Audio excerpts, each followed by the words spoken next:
Près de 10 ans à creuser, identifier, répertorier. C'est le travail d'ampleur qui a été fait dans tout le vignoble beaujolais. L'objectif, cartographier les sols quasiment jusqu'à la parcelle. Et aujourd'hui, on sait que leur diversité est bien plus importante que ce que l'on pensait. Plus de 300 sols différents ont été dénombrés, formés à partir de 15 grands types de roches.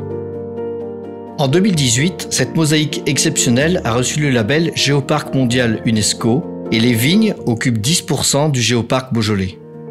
Alors dans l'appellation Beaujolais Village, qu'est-ce que l'étude a montré? Déjà, l'AOC Beaujolais Village est remarquable pour son relief. On compte jusqu'à 50% de vignes en pente. Les vignes sont plantées entre 200 et 500 mètres d'altitude, tout autour de l'aire des 10 crues. Pas moins de 38 villages composent l'AOC Beaujolais Village, et il y a autant de terroirs que de villages.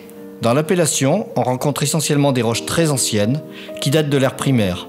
Ce sont des gneiss, des pierres bleues, des grès, des schistes sombres ou encore des granites. Chaque village a donc une signature géologique unique. C'est le cas de Lantigné. Les vignerons s'y sont rassemblés pour promouvoir les bonnes pratiques agroécologiques et valoriser leur sol particulier, fait de granit rose, de pierres bleues et de roches volcaniques siliceuses. C'est aussi le cas à Blacé ou encore à Quinciat en Beaujolais. À Blacé, on trouve des sols très variés avec du granit, des pierres bleues et des formations calcaires. À Quinciat, les sols souvent en forte pente sont constitués essentiellement de granit et de pierres bleues.